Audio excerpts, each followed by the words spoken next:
Good Friday morning, guys. It's the end of the week, and I'm actually feeling pretty good. So happy about that. It beat this, but yeah, no COVID, right? Yes. So I'm going to talk about something this morning that is completely overlooked and never talked about, uh, in regards to our food issue.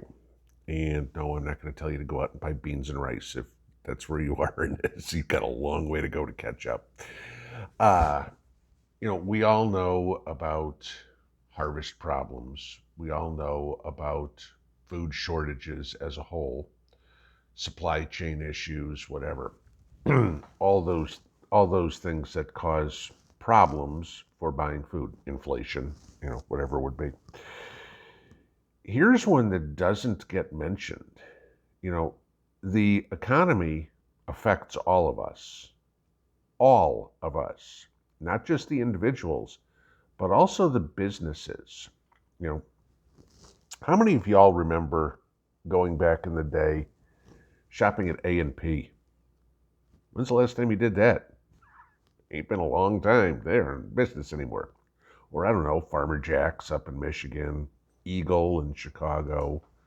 They don't exist anymore. This is the problem that we're seeing going on now, is that grocery stores are closing left and right. So it doesn't matter if there isn't food growing or if there's a supply chain issue, no trucks, no trains, no whatever, if there's nowhere to take the food, okay? If there's nowhere to go shopping, doesn't it doesn't matter if they grow 1 billion tons of corn. If there's no grocery store to buy it at, you're screwed, okay? In the news lately, we've seen the stories about Kroger buying or trying to buy Albertsons. Okay. Kroger's based out of Cincinnati. It's the largest grocery chain in the United States. Albertsons based out of Ohio. And Albertsons is bigger than you think. Okay. Give you an idea if any of these store names ring a bell. Acme, Amigos, Adronicos, Balducci's, Cars, Hagen, Jewel-Osco, King's, Lucky, Market Street, Pavilion, Randall's, Safeway, Shaw's, Star, Tom Thumb, United Express, United Supermarkets, or Vons. Any of those stores ring a bell? They're all under the Albertsons umbrella. Okay. This is the problem. Albertsons is going bankrupt. They have some $537 million in unfunded pension obligations that they can't pay, to the tune of some 50,000 employees. Okay, Kroger's going to try to come in and bail them out. Now, y'all know how this one works. Company comes in and bails them out, and they keep the stores that they don't have a presence in that neighborhood, and they close the other ones. I mean, if there's an Albertsons right across the street from a Kroger, you can pretty much bet one of those two stores is closing down. They don't need two stores on opposite sides of the street. What does that mean? More people unemployed. Okay. Grocery stores have a real tough time making a profit. The profit margins are teeny tiny, right? The average profit margin in a grocery store is 2.2%. Now, let me ask you this. When you go to the grocery store, how do you pay for your groceries? There's probably a few of you that pay in cash, okay? There might actually be a couple of people left that still write a check. God, it's like writing a check. It's like my checkbook still has checks. I still have the checks from 3 addresses ago, all right? Because I just never write checks, okay? But here's the issue. Most of us put it on a credit card or a debit card. Okay, more and more on credit cards lately in this economy because people are now financing their groceries, which is scary. But let's think about this, all right? How much do the credit card companies charge the merchants, all right? Visa's the cheapest, at 1.43% up to 2.4. Okay, at 2.4%, that means the grocery store is losing money when you buy your food. MasterCard at 1.55 to 2.6. American Express 2.5 to 3.5. So anytime a grocery store sees American Express cards, they know they're losing money. Okay, and Discover 1.56 to 2.3. Okay. So when a grocery store sees a credit card or a debit card come out, they know that their profit margins are now, if there's anything left, pretty much minuscule left. So the stores are running into huge problems with profitability. They can't raise prices. We can't, I mean, to make more profit, they've got to stay competitive, right? And the people can't afford stuff. I mean, there's countless stories right now of, 1 in 5 Americans is now skipping a meal a day because they can't afford it, all right?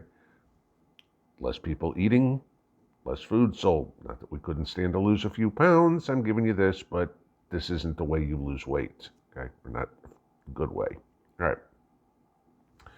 So, back to Albertsons. So here you have a store, many retail outlets that are going to be closed. Think that's the only one? Not by a long shot, okay?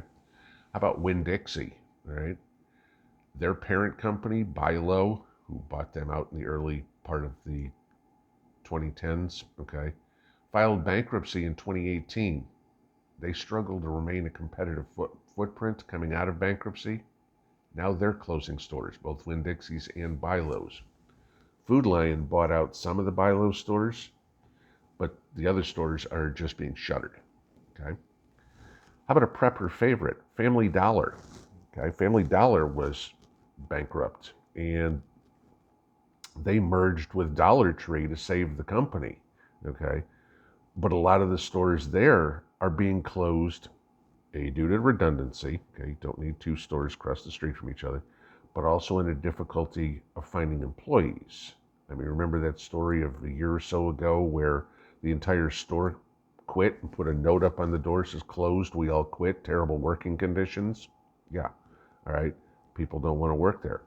No employees. There's another problem. We know that. Stores can't hire people. People don't want to work. Nobody at the store? No more store, okay? Here's another one. How many of you guys shop at Save-A-Lot, okay? They're trying to sell off their stores to independent owners because they can't keep it under the corporate umbrella anymore. They're losing money. They're bankrupt, okay? Anything that they can't sell to individuals, they're going to file Chapter 11 for. Save-A-Lot's soon to be gone. ShopRite, you guys know this one, okay? Why are they closing stores? Well, simple. They said they can't make a profit in the current economic market. Prices are getting too high too fast, and they're losing money on stores. Businesses lose money. Nothing. Piggly Wiggly. Well, you guys, I remember Piggly Wiggly down in Texas. Remember, Piggly Wiggly was the very first self-serve grocery store. You go back to the early 1900s, you walked into the grocery store and you told the clerk, I want this, and I want this, and I want this, and they went and picked it out for you and rang up your groceries. Piggly Wiggly was the first one that said, no, you can walk through the store and pick up your own stuff. They've been in business since 1916. They're closing stores lately because they can't hire people to work in the stores. Okay. Stop and Shop is closing stores this month for the simple reason they can't stay competitive. How about this one? This one will shock you. Sam's Club. Sam's Club is closing stores. Why? Sam's built its business model on the fact that small businesses would come in and buy their product from Sam's to go resell them in their own small stores, okay? And this is more than just groceries, but including groceries, okay? They were basically acting as a wholesaler. Y'all know it. I mean, they even advertised wholesale prices to the public, right? That's what it was. Well, they ran into this little problem. Remember what COVID did to small businesses? how many of them, how many millions of small businesses closed. They were forced to shut down. They weren't essential businesses. And so Sam's Club lost all that business. The businesses never reopened. No need to go back to Sam's Club. So the only thing left for them was the individual bulk buyer. And that isn't a profitable business model for Sam's Club. So now what they're doing is turning some of the Sam's Clubs into distribution centers for Walmart. You think about this, for where I am, okay? I've got two cities, each of which is about a half an hour from me, one to the north, one to the south. And in Tennessee, those of you down in the southeast, you'll know these names. I've got a Food City in each town, and I've got an Ingles in one, okay? Those are the grocery stores that are near me within a half an hour's drive. They are small regional stores, okay? I believe one of them, I can't remember, I want to say Food City is publicly traded. I'm not sure. I think Ingles is still, or maybe it's Ingles that's publicly traded somehow, but you're not talking Kroger-sized stores or anything. If they close, if we keep seeing the Kroger buying out Albertsons type thing, okay, the nearest Kroger to me is an hour away, either going north or going south. I have to go up to Kentucky, or I have to go down to Knoxville to get to a Kroger. The nearest Walmart that has food, hour away. Same town in Kentucky, same area in Knoxville. Okay. Now, try getting ice cream home in July when you have to drive an hour home. Frozen food. I mean, we've actually gone to Kroger, came back and had chicken spoil in the car on the way home. Okay. It was a good price. We thought we'd go in and buy it. Came home, made a mistake. Should have taken a cooler with me. Didn't work. Came home, opened up some chicken, spoiled. Okay. This is an issue that you may run into that you need to think about, that it might not just be the supply chain, the lack of food. What if it's a lack of a store? Because let's say gas prices go to $6, $7, $10, $12 a gallon, and you've got to drive an hour to the store. And the next thing you know is, okay, honey, it's going to cost me $60 in gas to go to the grocery store.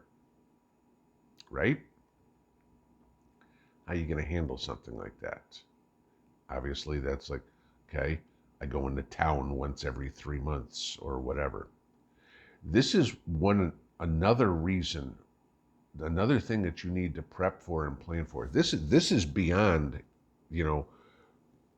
nuclear war, total financial collapse, whatever. This is just basic economics of what is going on in the country. It sure seems that we are having a consolidation of businesses, and I've talked about this before. It's the exact opposite of what happened back in the 80s, where it's like, oh my God, we've got to break up AT&T. We can't have monopolies. It sure seems like too big to fail is the business model that is being allowed. Remember the movie Demolition Man? All restaurants are Taco Bell. Or if you were watching it in Europe, or maybe it was in Asia, it was all restaurants were Pizza Hut, because they didn't know what Taco Bell was. But this is what you're getting into. What happens when it turns out to be all grocery stores are Kroger? And the nearest Kroger is an hour away. The companies still have to make money. Are they going to put a little store in a little town? No. Why? Because the government is trying to move people out of the little towns. Well, let's see. If we only have grocery stores in the big cities, what are the people going to do? They're going to have to move to the big cities because that's where the food is. Gee, whose plan does that sound like? Pinball out.